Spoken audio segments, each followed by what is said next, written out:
Yeah, so text 39. So we're now getting into the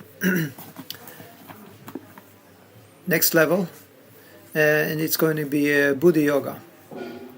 So Krishna is saying, thus far I have described this knowledge to you through analytical study. Now listen as I explain it in terms of working without fruitive results. O son of Prita, when you act in such knowledge, you can free yourself from the bondage of works. So very often we're hearing this term, fruitive, fruitive activities, fruitive results. What does it mean? Well, it just means karma. Yep. It's that simple. Fruitive means karma. Okay?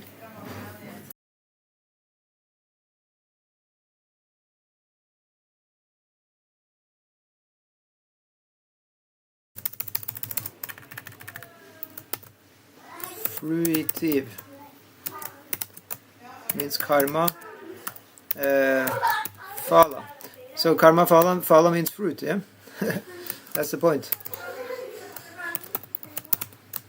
So the fruit of work fruit, yeah.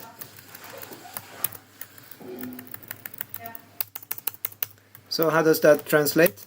So it means, the result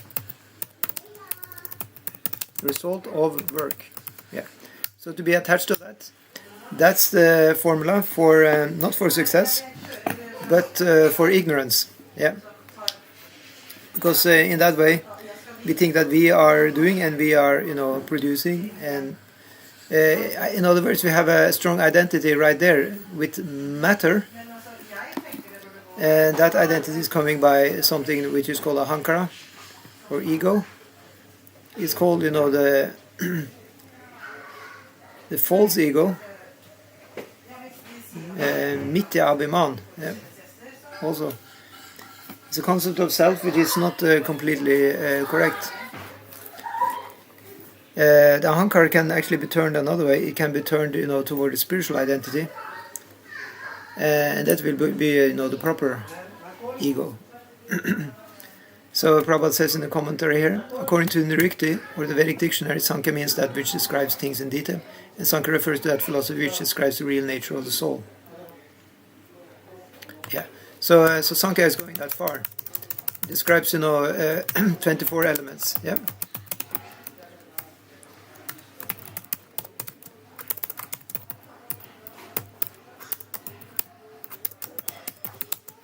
Sankhya describes 24 elements.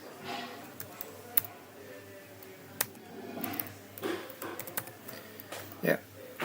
One of them is ahankara. False ego, yeah. So how do you describe the real nature of the soul? Then you have to use the, two kinds of Sankhya, yeah. You have, theistic and atheistic, yeah. And both of them have been given by a person called Kapila. Isn't that amazing? The theistic is by Kapila, and the atheistic Sankhya is also given by Kapila, but it's not the same person. So this Kapila here is called Devaki. Sorry, not Devaki. Devahuti Putra. Yeah. So that's the son of Devahuti.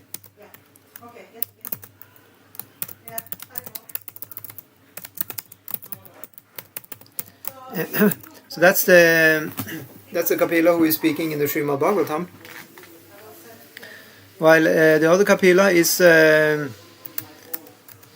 simply another person. Yeah, he doesn't have that same nickname, Devahuti Putra, and that kind of atheistic Kapila is not describing actually the nature of the soul, such as the theistic Sankhya by Kapila, Devahuti, Putra Kapila, the son of Devahuti. You have the story, you have Karla Muni sitting in yoga meditation. Vishnu is coming and granting him to have a great son. He actually says, I will incarnate as your son. So Kapila is here, incarnation of Krishna. Yeah. And we will not write anything about the A.C. Kapila because he's none of this. And he's describing 24 elements.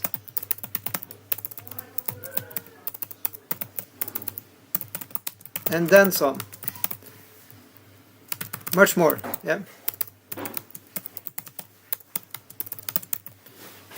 Yeah. He's describing, he's describing, the 3 levels of devotees. That means, Kanishta, Madhya, and Uttama. So the neophyte, the one in the medium stage, and the highest stage. And then he describes, how they relate. We'll not get into detail of that, but all this has been described. So this is the Sankhya which Prabhupada speaks about here. The other type of Sankhya is not what Prabhupada, he refers to here. He's describing the Sankhya by, the theistic Kapila Dev. Yeah. So this Kapila is then, called Kapila Deva. Yeah. That means, when you add Deva to something, it means it's divine. So divine Kapila. The other one is not called Kapila Dev. Yeah. At least not by the Vaishnavas. Yeah. So Prabhupada says, yoga involves controlling the senses. Yoga Indriya Samyam, yeah. Prabhupada often quoted this, I think that's from the Yoga Sutra. Arjuna's proposal not to fight was based on sense gratification. Yeah, so there you have an opposite immediately. Right? You have yoga is controlling the senses. And then Arjuna, he didn't want to fight. Prabhupada says this is sense gratification. So the opposite of controlling the senses, that's sense gratification. So controlling the senses then would mean that you're not doing sense gratification. You're just keeping the senses, in check. Yeah. So keeping the senses in check is called pratyahara. Yeah. Pratyahara. That means withdrawing the senses from what? From sense objects. It's called tanmatras. Yeah. So there, how many sense objects you have? It's not that many. It's just 5. It's true. You have 5 senses and 5 sense objects. What are the 5 senses? The ears, eyes, tongue, nose, sense of touch, or you can just write skin. Yeah. That's it. And the sense objects. For the ears, it's a sound. For the eyes, it's a form. For the tongue, it's taste. For the nose, it's smell. And what is for the skin? It's touch sensation. So how can they be? How are they? It's going to be either good or bad, really, or a mix. Yeah. So you actually just have 3. It's good, it's bad, or a mix. Of course, we're simplifying very much, but in order to understand it, it's good to simplify. But it's actually that simple. But then things become complicated because you have all kinds of shades. It's not completely black and white. You have all kinds of shades of gray in between. But basically, as far as the senses are, it's only 5. And it's only 5 sense objects. But these are making up, millions and trillions of different combinations, according to gunas. Because then, on top of this, whole concept, you have the 3 gunas. Goodness, passion, and ignorance. So these sense objects are appearing in these 3. So in that way, Ayurveda advises to avoid lower grade sense objects. If we don't, Ayurveda says we're doing pragya aparada.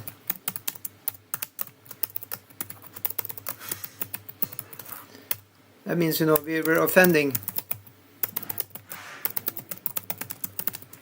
our intellect. Yeah. And what is the result of that? That means, we become uneasy. Yeah.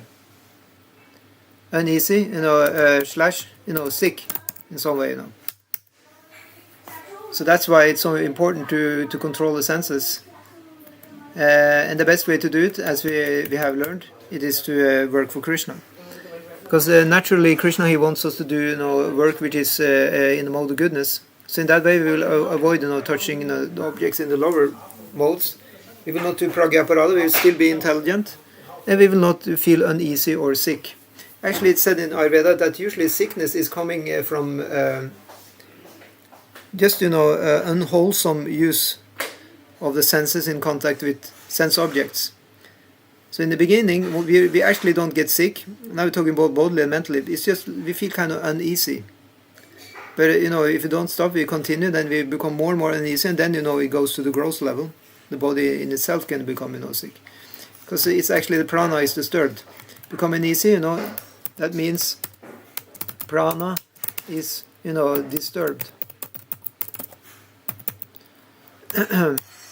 Prana, again, we have to explain what prana is. So prana is the life, life force, or life air. Yeah.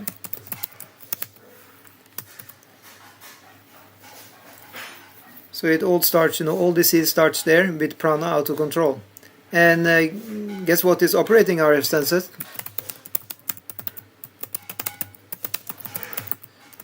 Now guess. Yes, it is prana which is operating our senses. So prana in touch with goodness, with the goodness objects, yeah, it will be calm. Will be calm, peaceful. So if the air, breathing of air operating in our body is calm and peaceful, then we will also be calm and peaceful, and we will not get sick. Very simple.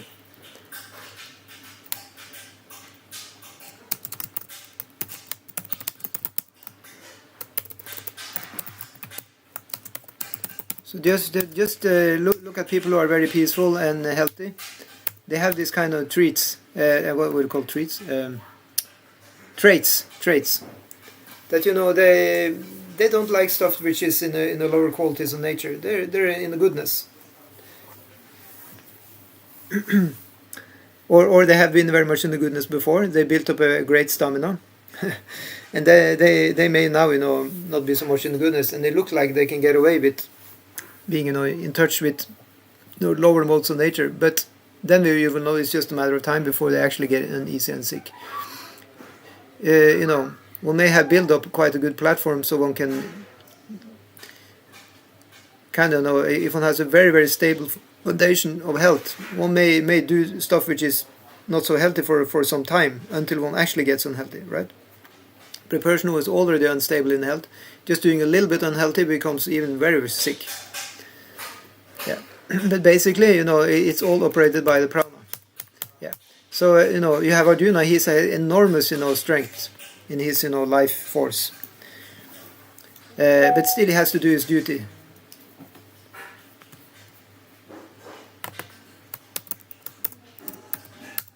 Oh, I forgot to send sorry, I just have to send the link of our class here. I got a question for that. Yeah. Just a minute. Go here.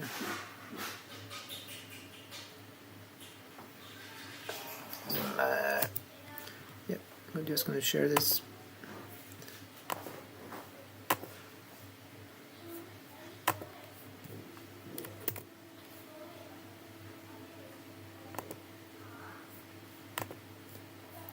Yeah, so back to the topic. Yeah, so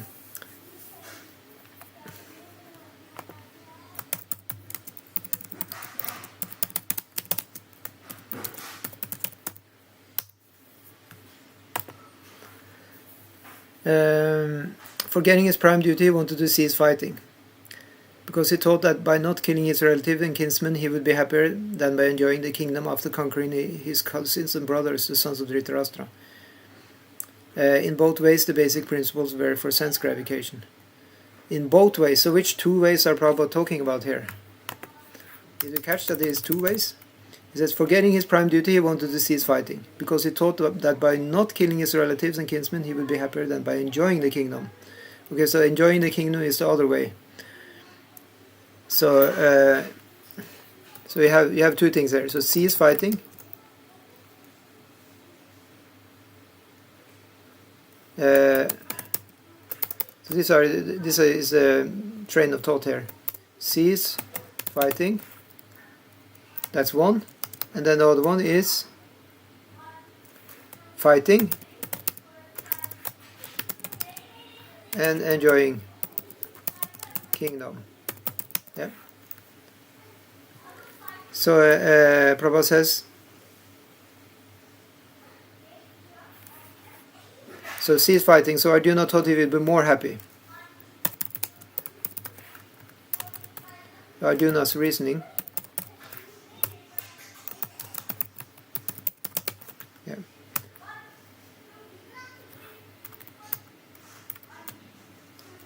Fighting, winning and enjoying kingdom. Then he thought he would be less happy. Why?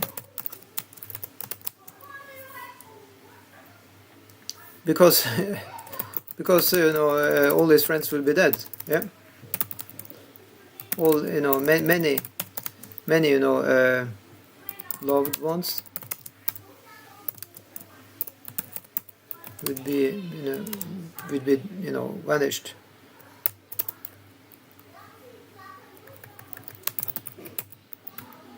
So I guess then he'd be more happy, because less dead family members. Yep. It makes sense, no?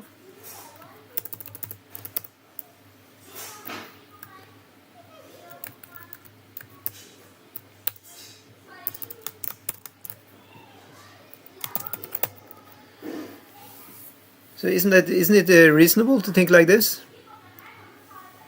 If Arjuna didn't fight, definitely not so many people would be killed, because Arjuna was himself one of the greatest killers. When he was fighting, he was called a Maharati.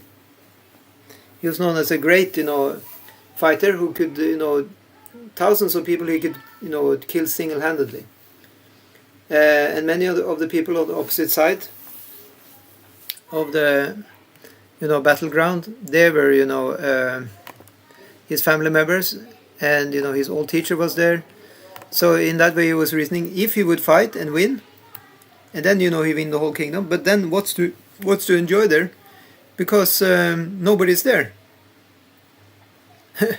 Say if you some or other you have a great career, you get yourself a big nice mansion, but you did that whole career stepping on other people's toes, even to the extent of extinguishing all other people, then how can you enjoy when you finally get your trophy, or your great wealth, riches, and there is nobody to enjoy it with? How can you enjoy? It's actually very reasonable. So then why is not Prabhupada saying that this is good? He says that both these are based on sense gratification. At least can we agree on that in the beginning here? That if he sees fighting, we are more happy because less dead family members and friends. And then if we would win and enjoy the kingdom, we couldn't really enjoy, because then we have fought so much, so many people would have been dead, and we feel like bad with all this bad karma. Now, Prabhupada says both of these are sense gratification, and the reason for that is that sense gratification, it means it's about my enjoyment. That's the concept of sense gratification. Sense gratification Sanskrit. Yeah, sometimes we call it just Sanskrit. Yeah. It means my enjoyment. Yeah. Now, spiritual, spiritual gratification, if you can call it that. What does that mean? Krishna's enjoyment.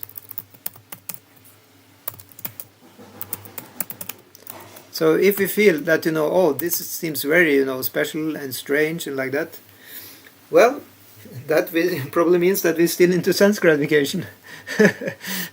Because it seems so alien, the idea. So, let's just call it God's enjoyment. Because maybe that's easier for us. Because, I'm talking for us who are from the West. Maybe that's easier to kind of understand. I think so, actually. We are used to just talk about God here in the West. But it's the same person.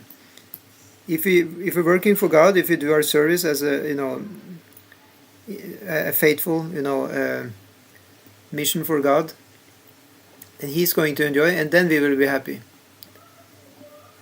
But this sense gratification is that we have some idea here, we have some other idea there, and both of them are basically going to be about our enjoyment, how we are enjoying the result. We can just write it in another way. Concerned about how we are enjoying the result of anything. Yeah. So it's like we are cooking food. Now I'm saying we. It's also very collective usually. We and our friends, our family, we are doing something, and then we are going to enjoy it. It's completely separate from God. This has to be sense gratification.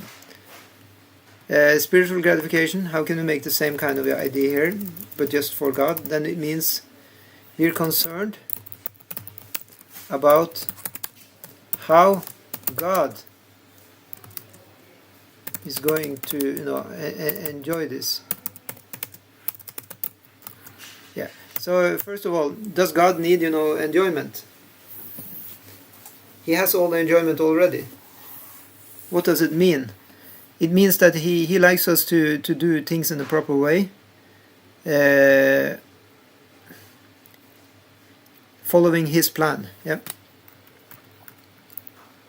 So spiritual, activity, that is, doing things in a proper way, according to God's plan. Or you say, then you can also speculate what is God's plan. Let's just say according to God's rules. Yeah. Then you can just look in the books, in the scriptures, such as Bhagavad Gita, such as Bhagavatam. Or you can even make it more specific. You can say according to God and Guru. Because in our Vedic concept, God and Guru is going to speak the same thing. So for example, say we have a talk about Bhagavad Gita. Well, that's God's plan, right? He has spoken the Bhagavad Gita, and He likes us to talk about it, to learn from it, and follow the wisdom and the teachings there. So that would be spiritual activity, at least in theory. If we embark on the journey of trying to study and talk and discuss Bhagavad Gita, that would be a spiritual activity, and then it could end up in spiritual gratification if you're doing this as proper as we can, respectful and so on, for the benefit of everybody. Concerned about how is God going to enjoy this. That means, is this going on according now to God and to Guru's prescriptions? According to God and Guru's prescriptions.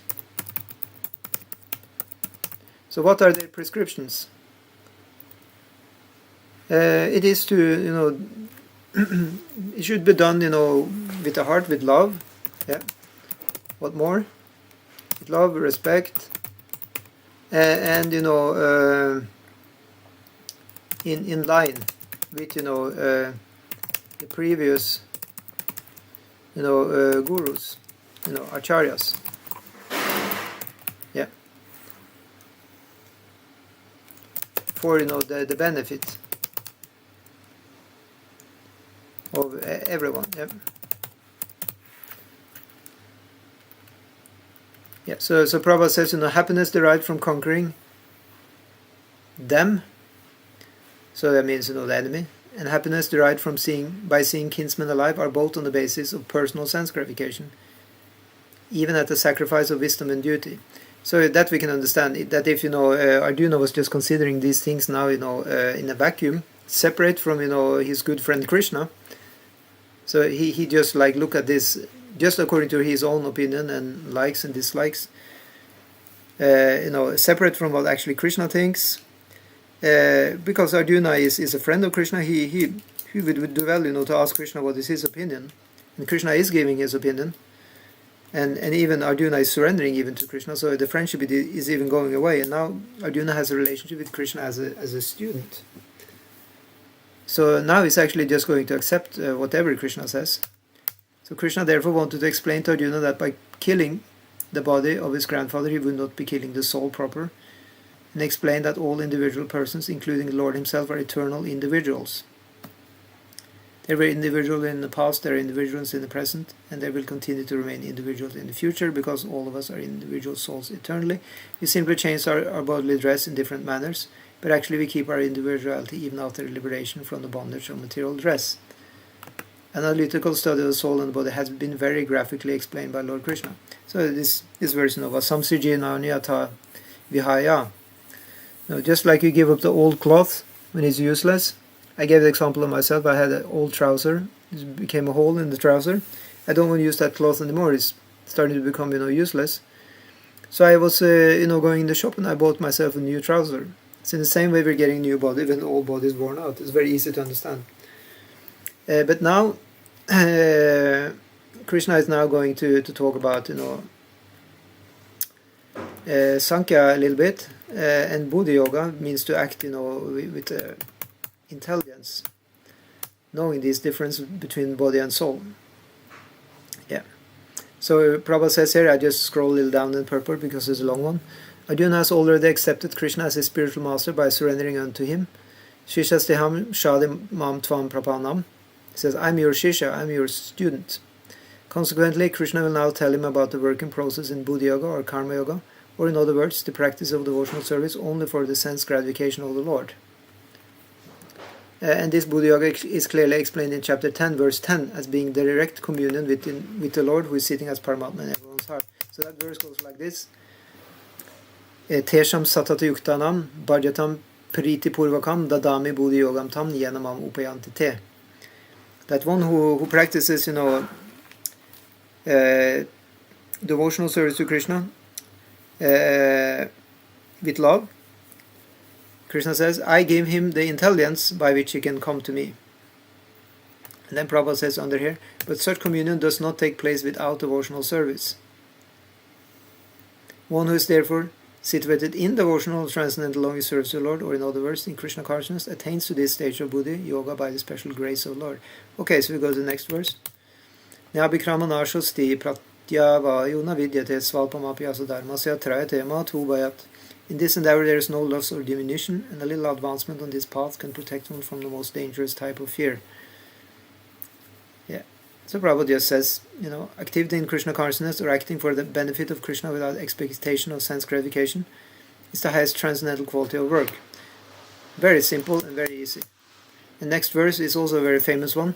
Vyavasyatmika buddhirikeya kuranandana bahushakayanantascha buddhayo vyavasayinam.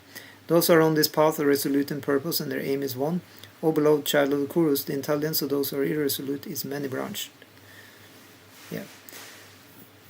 So in that way, and then Prabhupada is quoting, which I also talked about last time, Yashya prasada Bhagavad prasada Yasya prasada nagati kutopi dayanstuvam stasya yashastritsanyam vande guru shicharanaravinam. By satisfaction of the spiritual master, the Supreme Personality of God becomes satisfied, and by not satisfying the spiritual master, there is no chance of being promoted to the plane of Krishna consciousness. I should therefore meditate and pray for his mercy 3 times a day, and offer my respectful obeisances unto him, my spiritual master.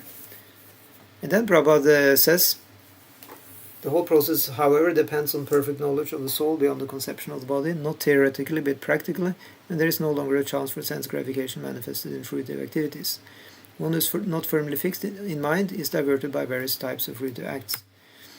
So what that means is that the devotee is completely absorbed in service to Krishna. It may seem that the devotee may enjoy a good meal, but he's not existing for enjoying a good meal. You see, there's a difference. Do you eat to live, or do you live to eat?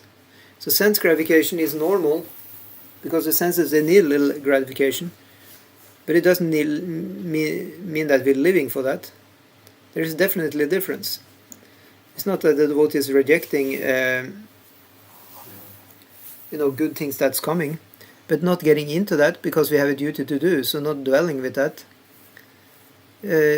keeping on moving to the next thing in order to serve Krishna. That's the idea. Then we will not be attached. Yeah. So then we have about the fruit, flowery words in the Vedas, which recommend various fruitive activities for elevation to heavenly planets. So men of small knowledge are very much attached to the flowery words of the Vedas. Yeah. So being desirous of sense gratification and opulent life, they say that there is nothing more than this. So this is called karma kanda.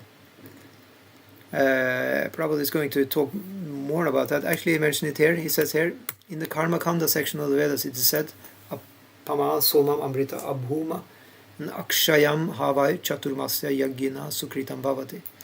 In other words, those who perform the 4-month penances become eligible to drink the somaras, beverages, to become immortal and happy forever.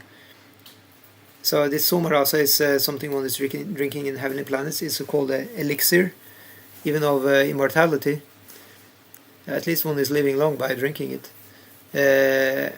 Nobody can really be immortal in the material world, but one is living for an extremely long time. And then the chaturmasya, that's a penance which lasts for 4 months during the so-called rainy season in India. So in the West it's not so much followed because we don't have rainy season here. So anyway, according to the different Vedic standards, you can get some reward for doing such austerities. But anyway, the devotees, they will do different things, but their main focus is always to please Krishna, because they're not interested in going to the heavenly planets. That's one thing. If they are, then they actually lose the resolute determination for going to Krishna. So it said here, in the minds of those who are too attached to sense enjoyment and material opulence, and who are bewildered by such things, the resolute determination for devotional service to the Supreme Lord does not take place. The intelligence need to be very strong. So in that way, our acharyas, such as Srila Prabhupada, have gone through all the arguments for going to heavenly planets in the light of all the arguments for going to Krishna's planet, serve Krishna, and concluded that going to Krishna's planet and serving him is a much better deal than enjoying somarasa in the heavenly planets or something like that. So actually, when one gets that, then it's called samadhi. Samadhi means fixed mind. The Vedic dictionary in the Nirukti says samadhiyate asmin atma tattva yatatmyam. The mind is fixed for understanding itself. It is said to be in samadhi. Yeah. So we need to have atma tattva. So atma tattva means the knowledge of the soul. And needless to say, if the soul is not interested, in spiritual life, then the soul will be interested in sense gratification. There is not really anything in between there. Well, of course, you have the idea that the soul can be interested in getting liberation, but that is also, you can say, spiritual life in one sense. I included that when I said spiritual life. So unless the soul is interested in liberation or to become a devotee of God, then it's going to go the other way to fruitive activities. It wants to enjoy the fruits of karma, and there can be no samadhi in such a situation, of course. And Prabhupada even says they are more or less condemned by the process of material energy. the condemnation lies in that one has to accept repeated birth and death. And disease also is there in old age. So no matter how you twist and turn it, it's actually not nice. It is really not nice. And that's why people, naturally, they aspire to come to an eternal place. People are dreaming of that. Because the other thing, to die, is not nice. It is as simple as that. So the Vedas, they deal mainly with the subject of the three modes of material nature. Or Arjuna, become transcendental to these three modes. Be free from all dualities and from all anxieties, or gain and safety, and be established in the self. So this section we are reading now is about karma kanda. Karma and Buddha yoga, you can say. We're going to read up to 254. So basically this karma kanda is just an obstacle on the path of self-realization, because it gets you stranded on the heavenly planets. And that's definitely not the highest planet. In whichever Veda you look, heavenly planets are not the highest. It's very, very clear. So Prabhupada writes here, as a translation to text 46, all purposes served by a small well can at once be served by a great reservoir of water. Similarly, all the purposes of the Vedas can be served to one who knows the purpose behind them. So what does that really mean? Actually, Prabhupada is explaining here. The rituals and sacrifices mentioned in the Karma Kanda division of the Vedic literature are meant to encourage gradual development of self-realization. And the purpose of self-realization is clearly stated in the 15th chapter of the Bhagavad Gita. The purpose of studying the Vedas is to know Lord Krishna, the primeval cause of everything. So self-realization means understanding Krishna and one's eternal relationship with him. The relationship of the living entities with Krishna is also mentioned in the 15th chapter of Bhagavad Gita. So there it says, Mamaivam Shajiva Loka Jiva Bhuta Sanatana. We are all part and parcel of Krishna. We are his amshas. We are parts of him. We are small and he is big. We are getting under material influence. He is not. Yeah. So.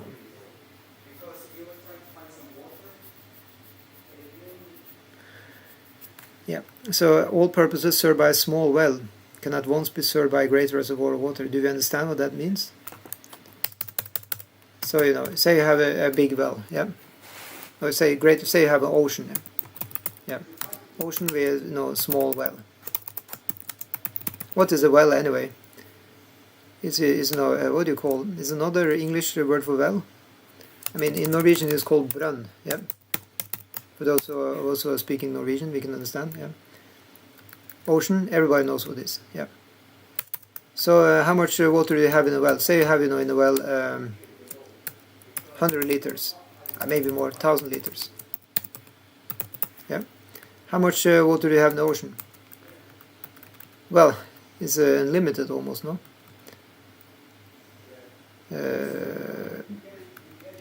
Well, okay, let's just make an estimate. Let's say 1 billion liters. Yeah. Probably more, yeah.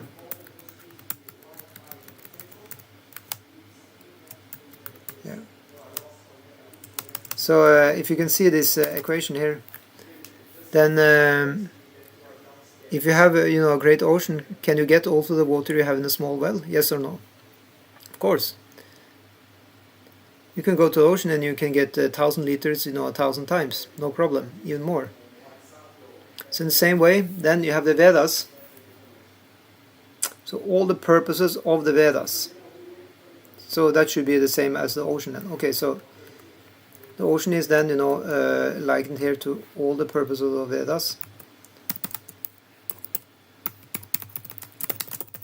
Yeah. And then one who knows the purpose behind them. So who is that? Oh, now I get it. So here, that's the other one. So one who knows the purpose. Yeah. Yeah.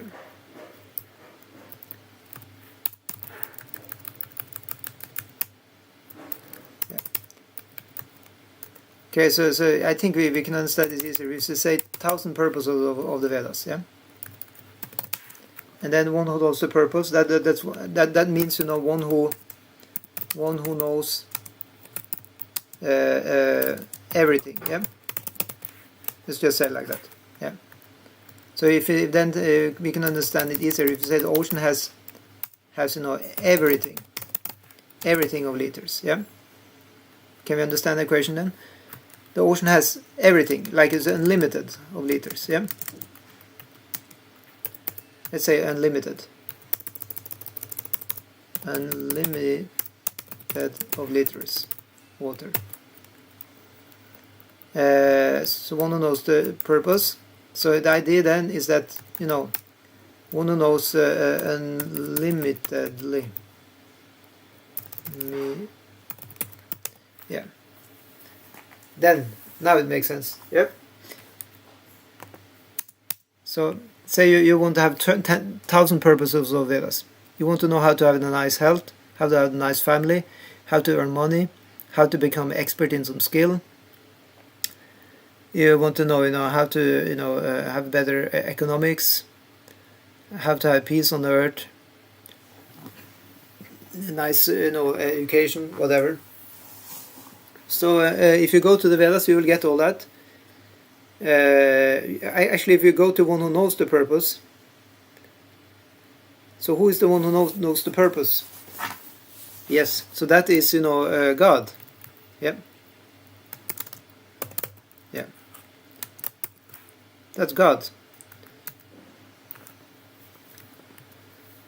So you can get, all your you can say small purposes fulfilled by going to God, because He has unlimited, He knows everything, He can give unlimitedly. All these things, He can fix that. So in other words, if you become a devotee,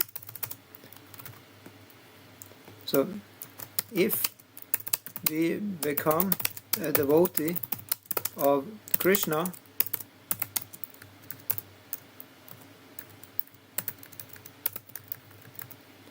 we will get all our purposes fulfilled. Yeah? Does that make sense?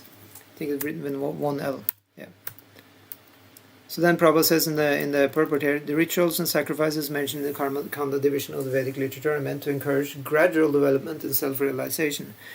Well, previously I spoke about Karma Kanda as being actually a materially tainted progress, because it actually means that one wants to achieve very nice results, even heavenly results, of what one is doing. So that's why one is following the Vedas, one is doing, things as a sacrifice to the gods or even to Vishnu, for the sake of getting a nice elevation as a result. One can be elevated to the heavenly planets by doing karma kanda. That's the statement of the Vedas. That's why many people are following that. However, it's just meant actually to encourage how to go even further. But it may not be of interest to those who do it. So it's in that way they may just stop at some heavenly attainment. But to be a devotee, it means that one is not actually interested in doing karma kanda activities, because bhakti is higher than that. Prabhupada says, and the purpose of self-realization is clearly stated in the 15th chapter of the Bhagavad Gita. Yeah. Vedaischa sarvair aham eva vedyo vedanta krid veda videva chaham. Krishna says, all the Vedas I am to be known. So self-realization means understanding Krishna. Yes. The purpose of studying the Vedas is to know Krishna, the primary cause of everything. So self-realization means understanding Krishna and one's eternal relationship with Him. Yeah. So in that way, that would be, the solution. To just trust that Krishna, is actually containing everything we need. The idea, the concept we are given is that when you come to the spiritual world, it's absolute, so everything is covered. You have enough to eat, you have enough nice relationships, friendships, family, all these things, they are there. If you just go to Krishna, everything will be, accounted for. And to have that, conviction, that is to have actually a great faith or shraddha. So now Krishna is talking about how to do the karma for Krishna. He says, you have a right to perform your prescribed duty, but you are not entitled to the fruits of action. Never consider yourself the cause of the results of your activities, and never be attached to not doing your duty. Yeah. So that way, one should just work for Krishna, not being attached to the result.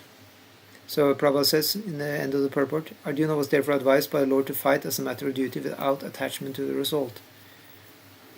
And his non-participation in the battle is another side of attachment. So if he didn't want to fight, that would be another attachment. And you don't get moksha or salvation by that. And to be inactive, that's also sinful. Actually, that's tamaguna. So therefore, fighting as a matter of duty was the only auspicious path of salvation for Arjuna. Next verse, perform your duty equipoised to Arjuna, abandoning all attachment to success or failure. Such equanimity is called yoga. Krishna tells Arjuna that he should act in yoga. And what is that yoga? Yoga means to concentrate the mind upon the Supreme by controlling the ever-disturbing senses. And who is the Supreme? The Supreme is the Lord. And because he himself is telling Arjuna to fight, Arjuna has nothing to do with the results of the fight. Gain or victory are Krishna's concern. Arjuna is simply advised to act according to the dictation of Krishna. The following of Krishna's dictation is real yoga, and this is practiced in the process called Krishna consciousness. By Krishna consciousness only can one give up the sense of proprietorship. One has to become the servant of Krishna or the servant of Krishna. That is the right way to discharge duty in Krishna consciousness, which alone can help one to act in yoga. Yeah. So that makes sense. One simply is acting as a servant of the servant of the servant. One will be off the hook because one is not then, a proprietor of nothing. One didn't ask to do anything because one is just following, the order of the master. One is innocent completely. And the example has been given, just like in the military, the soldier, he's just doing what he's told to do. He may shoot and, even kill in some instance. But if he's actually, doing his duty just by as he is told, then the government will take, whatever, fault may be there, but he's innocent still. Yeah. So there will be no abominable activity actually if you work for Krishna. So Krishna is saying to Arjuna, O Dhananjaya, keep all abominable activities far distant by devotional service, and in that consciousness surrender unto the Lord. Those who want to enjoy the fruits of their work are misers. Yeah. So to enjoy, the results of what we do, that's a miserable thing to do, no? Kripana pala hetava. Pala, as we learned before, pala means fruit. Hetu comes from hetu, it means a cause. So to think that I'm the cause of the result, then I'm a kripana or a miser. Yeah. So Prabhupada says, one who has actually come to understand one's constitutional position as an eternal servitor of the Lord gives up all engagements, save working in Krishna consciousness. As already explained, Buddha Yoga means transcendental loving service to the Lord. Such devotional service is the right course of action for the living entity. Yeah. So it's very simple. The next verse. A man engaged in devotional service rids himself of both good and bad reactions even in this life, therefore strive for yoga, which is the art of all work. It's quite nice Sanskrit. The bodhi yukta jahatiha ubesukrita duskrita tasmad yoga yujyasva yoga karmashu kaushalam. It says yoga karmashu kaushalam. So kaushalam means art. So it's the art of karma. Yeah. Yoga is the art of karma. So then karma, it just means work. It doesn't mean, good or bad karma. In this instance, it just means, activity. Yeah. You can say, activity of our senses. Yeah. How we're using, our limbs. Yeah. Properly, the art of using our body properly, that's yoga. Yeah.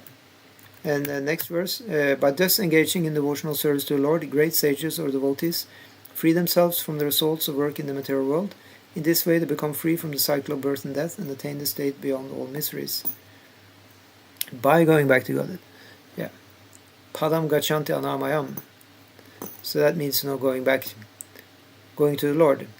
Padam gachanti. Yeah. Anama, one is completely pure. Yeah. Janma Bandha Vinir Mukta, one is free from the bondage of birth, death, and so on. Prabhupada says in the purport, the liberated living entities belong to that place where there are no material miseries. Samasirtaye padapallava plavam mahat padam punya shomurare bhavam buddhirvat sapadam param padam padam yad vipadam natesham. It's one of the famous verses. For one who has accepted the boat of the lotus feet of the Lord, who is the shelter of the cosmic manifestation and is famous as Mukunda, or the giver of mukti, the ocean of the material world is like the water contained in a calf's footprint. Parampadam, or the place where there are no material miseries, or Vaikunta, is his goal, not the place where there is danger in every step of life. Yeah. So there is a danger in every step of life in the material world, because the material world is working on the karma. We don't know what kind of karma we may have done, in the previous life even. Even the karmas done in previous lives, they're acting upon us now sometimes. In that way, it's kind of, insecure situation we may have. But by doing devotional service to the Lord, by acting for God, following His tenets, following the Guru in that way, serving God by serving the Guru, one should be quite secure then. So in that way, Prabhupada says, owing to ignorance, one does not know that this material world is a miserable place where there are dangers at every step. We may live in a cuckoo's land and we think, everything is just heavenly here. But that illusion may not last for very long. Yeah. So Prabhupada continues in next translation here. When your intelligence has passed out of the dense forest of delusion, you shall become indifferent to all that has been heard and all that is to be heard. Yadate moa kalilam. So moa kala means like a thicket of illusion. It's like a thick, forest bushes or something. So it's just dense and dark. Yeah. But once we have come out of that, with our intelligence has become a little bit, clear, then we will not think the same about what we have heard before or what we are going to hear in the future. We will actually consider these things differently when we have higher knowledge. Yeah. So Prabhupada says here very nicely in the purport, there are many good examples in the lives of the great devotees of the Lord, of those who became indifferent. So that those people who became indifferent to what? To the rituals of the Vedas, simply by devotional service to the Lord. So what are the rituals of the Vedas? Such things as fire sacrifices, standing on the head, doing all kinds of austerities and tapasya, fasting on certain days and so on. When a person factually understands Krishna and his relationship with Krishna, he naturally becomes completely indifferent to the rituals of fruitive activities, even though an experienced brahmana. So often, people who wants to go to higher planets like that, they are practicing fasting on certain occasions to please certain demigods who are in charge of different planets, to secure a nice future in Svarga, Loka, heavenly planets. Devotees are not doing these things. We only fasting on appearance days of Krishna, and appearance day or disappearance day of our Guru, and on Ekadashi. These are all Vaishnava days, Vaishnava holidays, and they have the power to bring us back to Krishna. The other fasting, things or other austerities, we are not, or rituals, we are not really into that. So Sri Madhavendra Puri, he actually is saying here, Madhavendra Puri is the first person who had this great, you could say, bhava of the great, associates of Krishna in the line of Chaitanya Mahaprabhu. So he was on the liberated, spontaneous platform. So he has a nice prayer here. He says, Sandhya Vandana Bhadram Astu Bhavato Bhu Snana Tubhyam Namo Budevas Pitarascha Tarpa Vidhau Naham Kshamaha Kshamyatam Yatra Kvapi Nishadya Yadava Kulutam Sasya Kam Sadvishaha Smaran Smaram Agham Harami Tadalam Manye Kimanye Name. Oh, my prayers 3 times a day. O glory to you, O bathing, I offer my obeisances unto you, O demigods, O forefathers. Please excuse me for my inability to offer you my respects. Now wherever I sit, I can remember the great descendant of the other dynasty, Krishna, the enemy of Kamsa, and thereby I can free myself from all sinful bondage. I think this is sufficient for me. Yeah, so he says, please excuse me for my inability to offer you my respect. Because he's offering all the respect to Krishna, he's completely, in love with Krishna.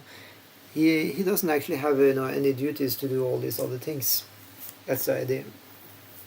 It's also said in another verse in Bhagavatam. It says, Devarshi Bhutapta Nrinam Pitrinam Nakinkarunayam Rini Charayam Sarvatmanaya Sharanam Sharanyam Gato Mukundam Paririta Kartam. Yeah. Well, you have done all these duties to the forefathers, to the demigods, to all the living entities, to the rishis. You have done all these things because you have taken full shelter of Mukunda. You're no longer a debtor. Yeah. So that's why it said, you can just chant Hare Krishna mantra, and that's the one, thing you have to do in order to pay the debt to everybody. Something we have to do. So that's the yaga we have to do. It's called the Yapa Yaga or Nama Yaga. Just chant Hare Krishna mantra, a certain number every day, and be happy. So next verse is saying, Shruti vipratipanna te yadastasyati nishthala samadava achala buddhis tada yogama vapsyasi. When your mind is no longer disturbed by the flowery language of the Vedas, and when it remains fixed in the trance of self-realization, then you will have attained the divine consciousness. So earlier also in this chapter, then Krishna, he mentioned, this flowery, language of the Vedas. So it seems that Krishna is not too impressed by that, because usually these, 4 Vedas, all the sacrifice and like that, is used by karma kanda people, or people who wants to go to heavenly planets, or even wants to, do some kind of prosperity religion to enjoy, good religious results here. And to be plain, that's just sense gratification. Yeah. So Prabhupada, he says that much better than being, enamored by this flowery language of the Vedas. What does the flowery language of the Vedas say? They say very many nice things about, the situation in heavenly planets. It's kind of, making a commercial for people to go there and do all these rituals for the sake of going there. But God's system is like this. He has on the different levels. So that's, proper for one level of people. So then they can get in shape as people and be, pious and nice to other people for the sake of going to heaven. So it serves as a, inspiration for them to do something good. But for people who are on a high level, they don't need to do that, because they just want to do good out of love for God. Yeah. So that's, of course, a high level without any expectation of reward. Devotees of Krishna just want to please Krishna, and they are nice and good to everybody, without, doing this with some kind of ulterior motive that they want to go to heaven as a result of that. So that means to be in samadhi. So Prabhupada says to say that one is in samadhi is to say that one has fully realized Krishna consciousness. That is, one in full samadhi has realized Brahman, Paramatma, and Bhagavan. So we talked about Brahman, Paramatma, and Bhagavan before. So Brahman is the impersonal aspect, the all-pervading light. Paramatma is the localized aspect as the super soul in the heart, and Bhagavan is Krishna, who's completely beyond our logic and senses. He's in the spiritual world as a person, and we are also persons in that relationship. Yeah.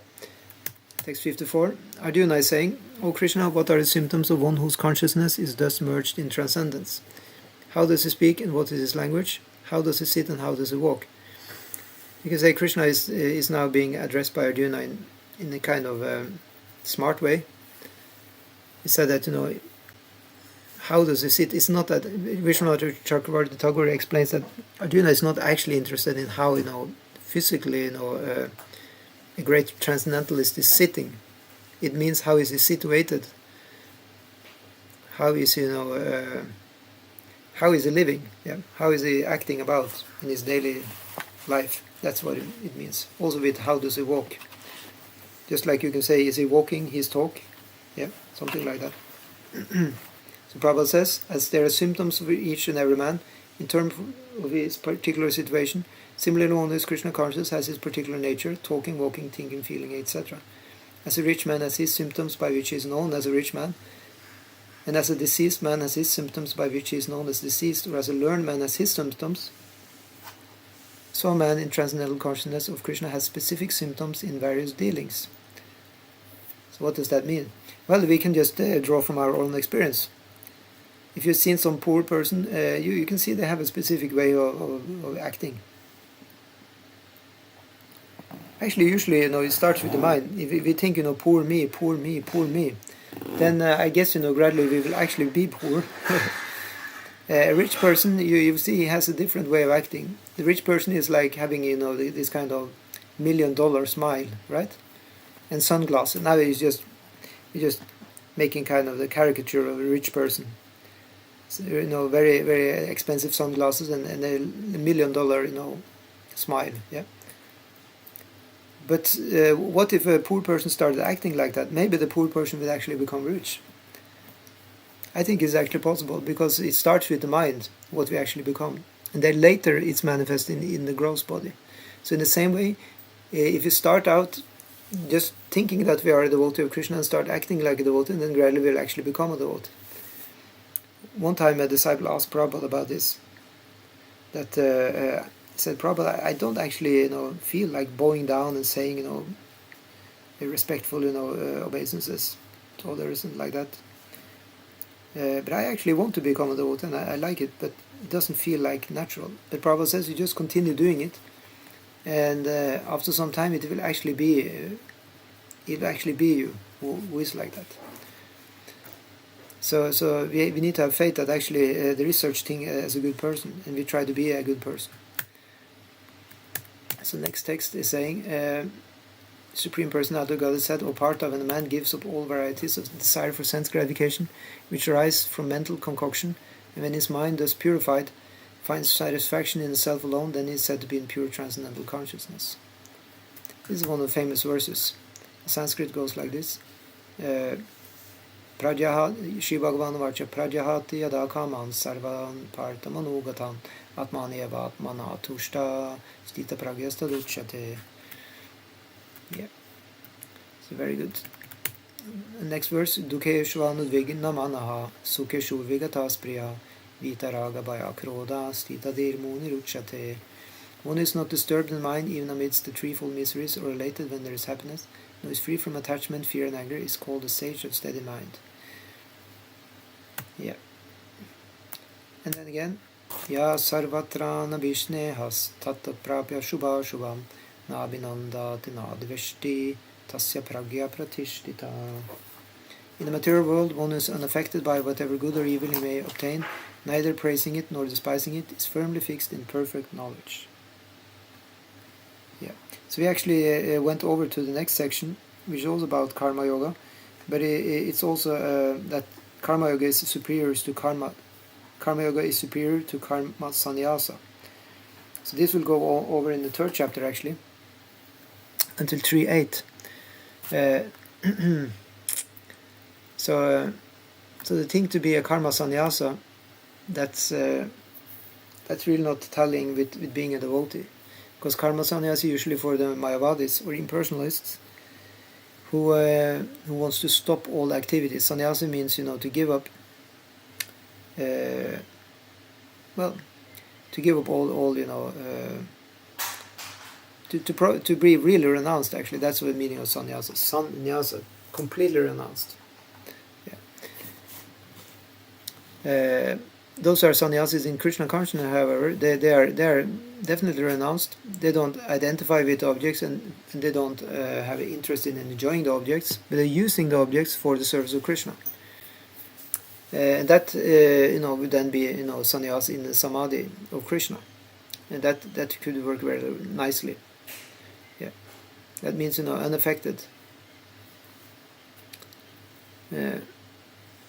So next verse, Yada samharate chayam kurvun gani vasarvasha indriyan indriyarte vyas tasya pragya pratishtita. One is able to withdraw his senses from sense objects, as the tortoise draws its limb within the shell. It's firmly fixed in perfect consciousness. Prabhupada says, The test of a yogi, devotee, or self-realized soul is that he is able to control the senses according to his plan. Most people, however, are servants of the senses and are thus directed by the dictation of the senses. That is the answer to the question as to how the yogi is situated. The senses are compared to venomous serpents. They want to act very loosely and without restriction. The yogi or the devotee must be very strong to control the senses like a snake charmer. So now, this seems to be very, very difficult. It may be difficult also, or it may be more easy. It depends on who you are. Of course, a yogi is a yogi. Devotee doesn't need to be that much of a yogi in one sense. He can do karma yoga. He can do a normal, you could say, mundane job, but in his meditation he is doing that for Krishna. In that way, the senses will automatically be controlled. That probably says in another place. Yeah.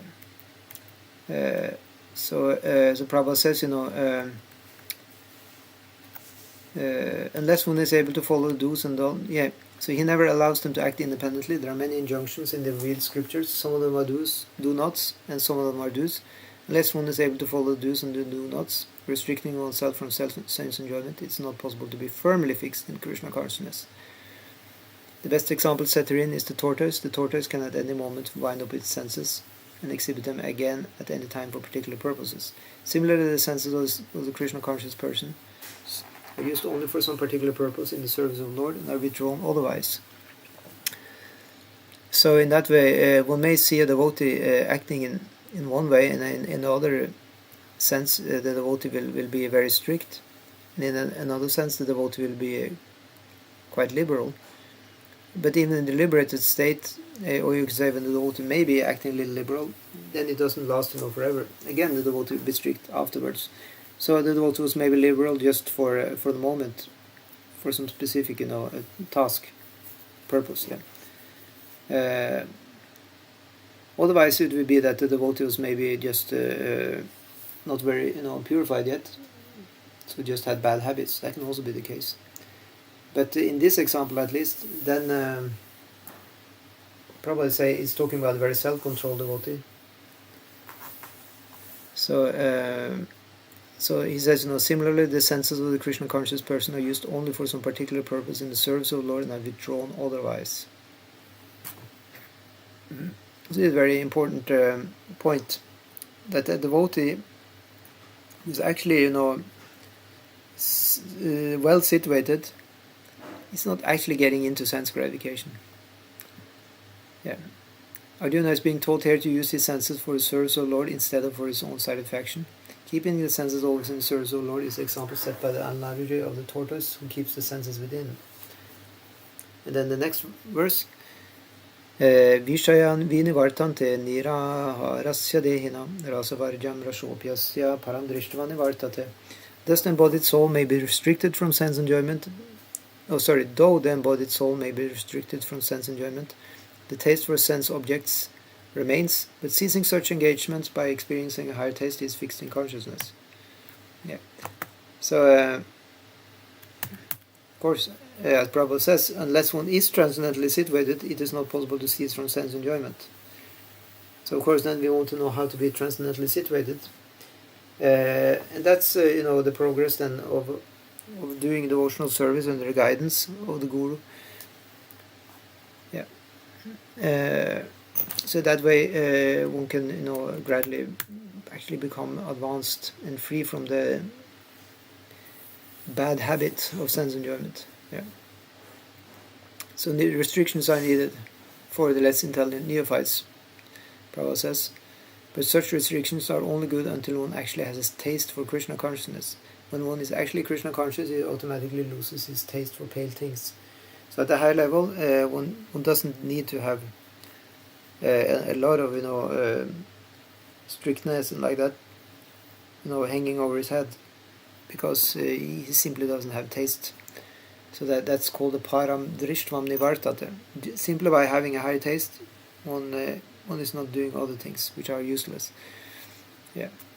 Next verse, the senses are so strong and impetuous, O Arjuna, that they forcibly carry away the mind of even a man of discrimination who is endeavoring to control them. And then next, one who restrains his senses, keeping them under full control, and fixes his consciousness upon me, is known as a man of steady intelligence. Yeah. So here we have probably giving the example of Maharaj Ambarish in his clash with Durvasa Muni. Yeah, so Prabhupada says that the highest concept of yoga perfection is Krishna consciousness is clearly explained in this verse. And unless one is Krishna conscious, it is not at all possible to control the senses. As cited above, the great sage Durvasa Muni picked a quarrel with Maharaj Ambarish, and Durvasa Muni unnecessarily became angry out of pride and therefore could not check his senses. On the other hand, the king, although not as powerful a yogi as the sage, but a devotee of the Lord, silently tolerated all the sage's injustices and thereby emerged victorious. The king was able to control his senses because of the following qualifications. It's mentioned in the Srimad Bhagavatam. Svaimana Krishna Padara Vindayor Vacham Sivaikunta Gunanu Varnane Karau Harir Mandiram Arjanadishu Shrutim Chakara Chita Satkatode Mukunda Linga Layadashane Drisha Tatpritya Gatra Spashanga Sangamam Granam Chatat Pada Saroja Saurabhe Shrima Tulasya Rasanam Tadarpite Padavhrair Kshetra Padanu Sarpane Shiro Rishikesha Padabi Vandane Kamam Chadasyena tu Kama Kamyaya Yatuttama Shloka Janashraya Ratihi.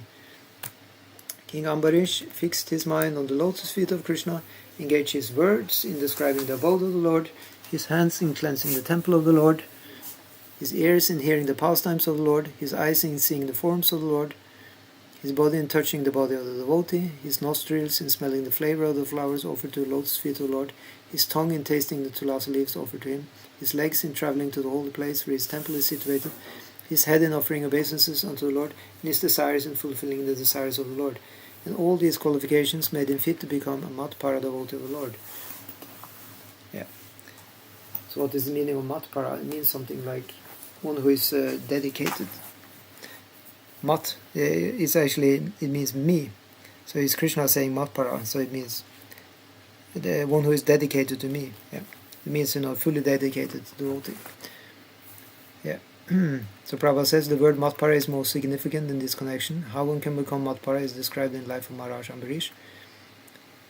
So the story was that he was fasting for a whole year, and then he was going to break the fast. Durvasa Muni came on the door, and he was going to break it by eating. But the culture is when a sage is coming on the door, you should feed him before you feed yourself. But he was going to have the Parana time, breaking the fast within a specific time window. So he had to do it now before a few minutes. He actually had to break it, otherwise he wouldn't get the full benefits of fasting. So in that way, he was advised by his ministers that he could break the fast just by drinking water, because the drinking water can be understood as breaking the fast or also as not breaking the fast. But Durvasa Muni, he felt offended by that. So in that way, Durvasa Muni, he cursed. Actually, he wanted to kill him. He picked out a hair from his head and threw it in the ground, and the great fiery demon emerged and went in the direction of Maharaj Ambarish to kill him, actually to burn him up. But then, Lord Vishnu, he protected Maharaj Ambarish with his chakra, spinning disc. And the fiery creature, instead it ran all the way towards, it ran towards, Durvasa Muni, so Durvasa Muni had to flee. So Durvasa Muni, finally, he tried to escape. He went to Vishnu, and Vishnu said, you cannot escape, the reaction of offending my devotee. You have to beg forgiveness from my devotee, then you can get free of the reaction if he will forgive you.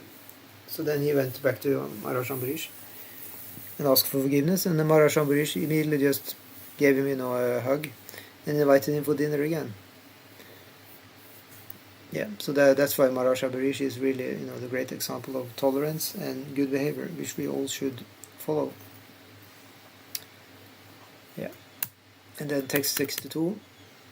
While contemplating the objects of the senses, a person develops attachment for them, and from such attachment lust develops, and from lust anger arises. And next, from anger complete delusion arises, and from delusion bewilderment of memory. When memory is bewildered, intelligence is lost, and when intelligence is lost, one falls down again into the material pool. Yeah. And then Prabhupada quotes the verse from Bhakti Rasamrita Sindhu. Prapanchikataya buddhya harisambandhi vastuna mumukshubi parityago vairagyam palgu katyate. By development of Krishna consciousness, one can know everything has its use in the service of the Lord. Yeah. So it's said, in that verse that if one has so-called renounced, I'm using the word so-called, it means that just externally one may have stopped doing something, but still the desires are flowing inside, then that kind of it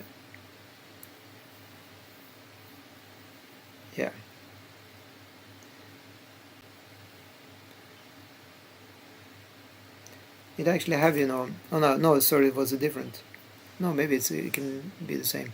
Yeah, it says that to give up something because you view it as dangerous, or it's too much work to deal with it. But actually you can use it. It is actually something you can use in the service of Krishna. But just to give it up, thinking that this is just mundane.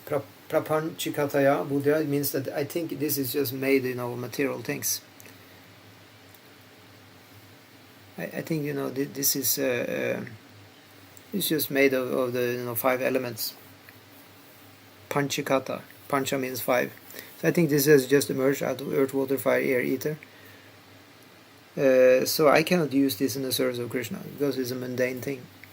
But if it actually is connected to Krishna and can be used for Krishna, to give up such a thing, that's called false renunciation or fruitless renunciation. Just because one wants liberation, one may want to just become inactive and do what is called karma sannyas. So doing karma sannyas, or doing this kind of renunciation, just giving up work, that is condemned here by Krishna in this part of the chapter, and by Prabhupada also in the purport. Yeah. So Prabhupada says, by development of Krishna consciousness, one can know that everything has its use in the service of the Lord. Everything can be used. At least most objects which are in the higher modes can be used. Yeah. But those who are without knowledge of Krishna consciousness, they artificially try to avoid material objects. And as a result, although they desire liberation from material bondage, they do not attain to the perfect stage of sensory renunciation. Their so-called renunciation is called palgu, or less important. On the other hand, a person in Krishna consciousness knows how to use everything in the service of the Lord, therefore he does not become a victim of material consciousness. That's the thing, that he's not afraid to use things in the service of the Lord, because he knows these are made by Krishna. So that's why the next verse says, but a person free from all attachment and aversion and able to control his senses through regulative principles of freedom can obtain the complete mercy of the Lord. So Prabhupada again says, it is already explained that one may externally control the senses by some artificial process, but unless the senses are engaged in the transcendental service of the Lord, there is every chance of a fall. Although the person in full Krishna consciousness may apparently be on the sensual plane, because of his being Krishna conscious, he has no attachment to sensual activities. Yeah. So the idea is always that some or other, if you can just be engaged in the service of Krishna, no matter what is actually your consciousness from the onset, you are doing the right thing if you try to chant, if you try to read, study, spread your knowledge with others about Krishna consciousness. It can never be bad. As long as we have that good intention, it's going to purify us, and it's going to keep us busy in the right way, because we have to do something anyway. So in that way we can do something that's conducive for our future happiness. That's called Shreyas. And the other thing is Preyas, and that means very short-term happiness. The example is always given of the kid who just wants to play instead of doing the homework. The homework is Shreyas, and it's actually good for the future. of the child, and just playing with games is actually prayas. It may seem very good now, but it's actually not so good for the future. So we rather do what is shreyas than prayas. Yeah, and that means to practice, the path of bhakti yoga. So Krishna says, one who is not connected with the Supreme in Krishna consciousness can have neither transcendental intelligence nor a steady mind, without which there is no possibility of peace. And how can there be any happiness without peace? This is also what we spoke about before the class today. Nasti buddhira yuktasya nacha yuktasya bhavana nacha bhavyataha shantir ashantasya kutasukam. If you don't have any shanti, peace, ashantasya, so without the peace, kutasukam, where is the happiness? So that's why to be peaceful, somewhat at least, it is a good platform by which we can do the rest of our work in Bhakti Yoga or Krishna consciousness. And then the other side is also there. Unless one is Krishna conscious, unless one is in Krishna consciousness, there is no possibility of peace. Now we talk about really, eternal peace. Of course, you sometimes see, meditators or people we call, impersonalists, Buddhists, etc. They may be very peaceful. We're not denying that. The idea here is when Prabhupada says there is no possibility of peace, he talks about, the lasting peace, forever, really. That kind of peace you cannot get by being, impersonalist, actually, because patantyadu anaditra yushmadangra. The Bhagavatam is telling off the impersonalists by saying, if they don't come to the lotus feet of Krishna, if they don't come to the lotus feet of service to Krishna, eventually they will again have to go back to material activities and lose their peace, actually. They can be peace for the time being. They can be, in peace, but it doesn't last forever. Okay, so I think our